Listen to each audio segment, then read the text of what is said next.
Nothing will stop us now.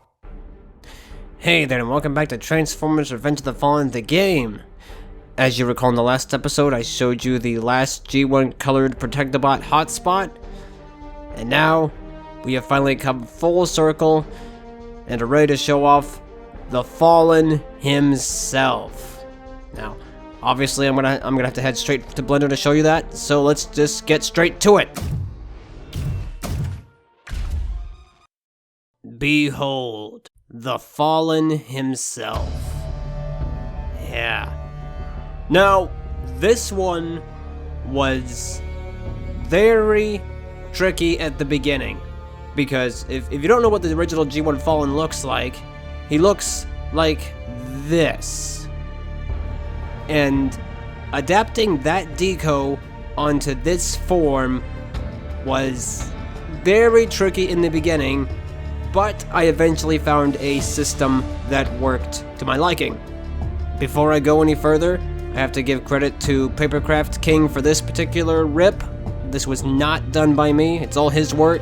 He did a phenomenal job as always. Link will be in the description, you can check his DeviantArt for more models. But now back to the Fallen. So in the beginning, I had a really difficult time deciding how to make this guy. He looks nothing like the G1 counterpart, but as I worked on him, I found a system that worked.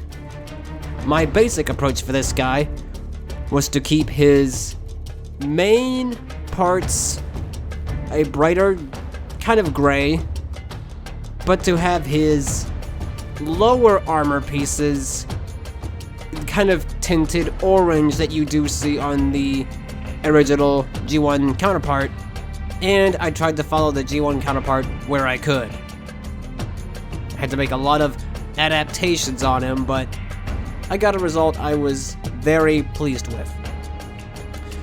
So let's just start with the head and work our way down. So his head was actually one of the last things I finished. The main Decepticon-esque facial features are purple, just like the G1 counterpart, which I think I got about right. His main face has a unique touch in that I made the core of it black, to add a bit more depth to it. Kind of a way to imitate the vents he has on his face. Not exact, but I think it worked well.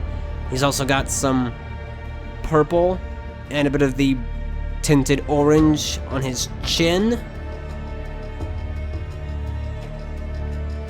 Now for the things on the side of his head, whatever those are, I tried purple at first, but it did not work. It just looked too obnoxious, so I eventually settled on a darker gray for that particular section. And he's also got some dark tinted metal in the back of his head. You'll also see quite a bit of that in the neck area. His shoulders follow the general rule of being silver on the outer pieces, but with the tinted metal on the interior. And he's got some purple in there to imitate the G1 counterpart. His spine is all purple, with the tinted metal beneath that.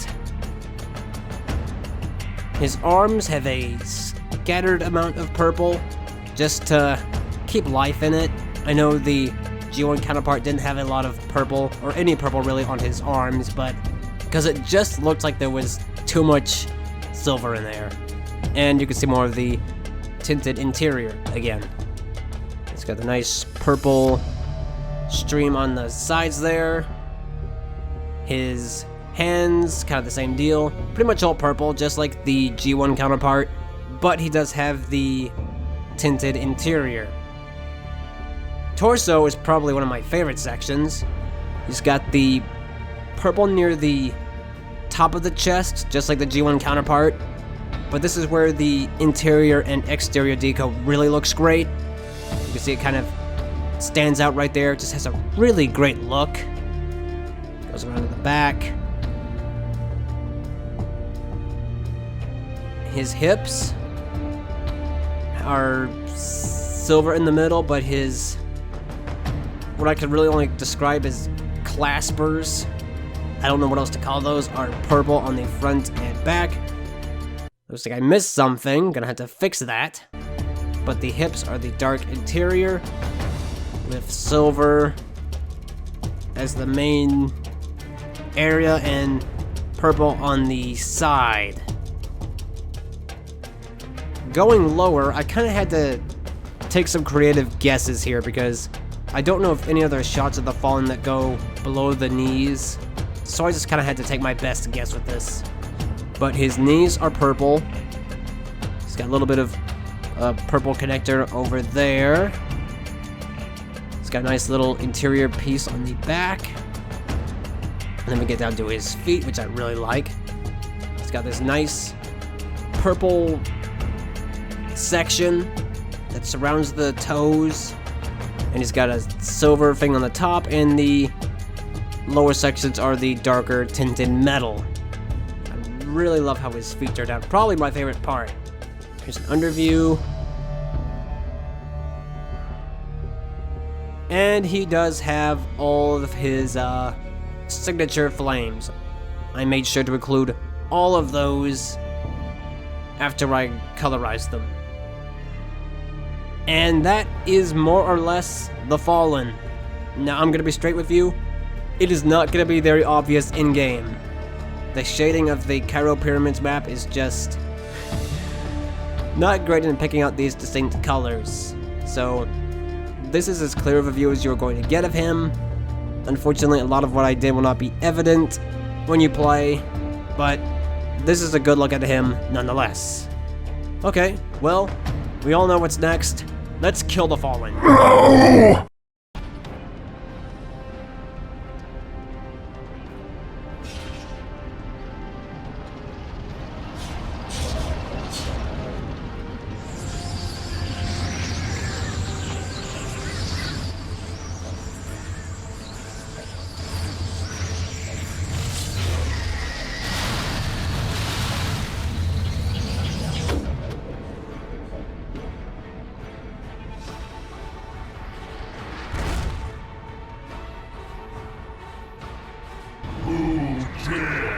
Challenge the Fallen! I dare. That's it, you see it? On the pyramid, that's the harvester. Now you gotta shut that down, which will be hard, I know, because there's a Decepticon there juggling school buses, but if you could paint him out of the picture... Oh, look at that! He can teleport. Like this wasn't hard enough already. This is fantastic. Woo! You see that? Oh, you nailed him! You nailed him. Do it again. Get him. Get him. Guess you better deal with the Fallen first, though. For too long I have searched for this harvester. Now, I claim your son. Chicken. That's it. That's it. Hurt him. Get him. Hurt him. Hurt him. There you go. There you go. Oh, he's feeling that. Cease this pointless attack! Your star's energy feeds me. All right, good news, you scared him off. Bad news is he's got friends, so look out, all right? Oh, look, he's back. Never again will Decepticons lack energon. We shall roam the universe, feeding from its stars. Megatron! Where are you? You must help me! I weaken. This cannot be! I have come What the heck? far. This shall not be my end! My own... Okay, there you go.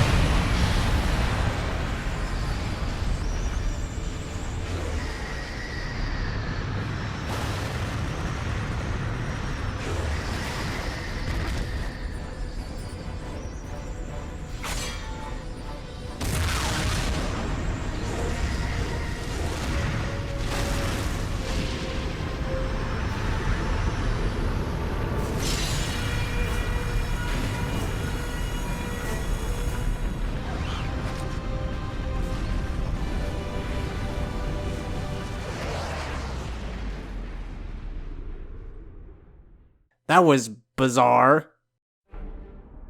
Okay, that was way quicker and glitchier than I was intending, but I guess we'll have to make do with it.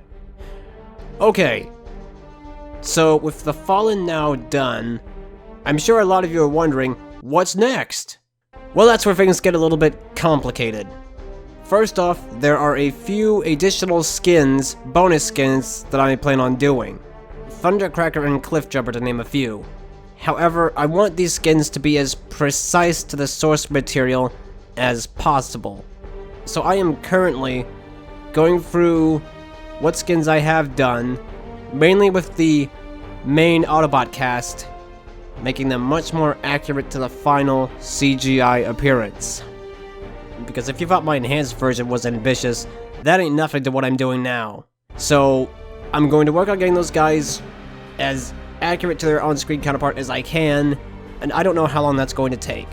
There's also a few more things I want to do for this mod, like UI changes. I'm going to be doing some stuff for that. You may have seen that with the health bar color change, because that's not done in text mod. It's done another way. So as for when the next exact video for this mod is going to be, I honestly don't know. There's a lot of checking and quality tests I gotta make for these guys, make sure they're as accurate as they could be, but it could be a while. Yeah, there's still a lot I need to do for them. So in a nutshell, I'm going to be doing some skin updates, some bonus skins, and UI changes for the game. You might see the UI changes video next, if anything, because I don't know how long the character changes are going to take. So that might be next, whenever I get to it. So that's it for the G1 mod for now. I'm going to be working hard on getting these guys ready, but it's going to take some time, so I appreciate your patience. This is going to be worth it in the end. I've had a great vision for the trailer for this mod, and hopefully soon I can bring it to life. But that is going to do it for this episode. I don't know when I'll be back with more G1 stuff. It'll come as it's available, but there's still a bit more I need to do. So I will see you in the next video, whenever that's going to be. Till then, later.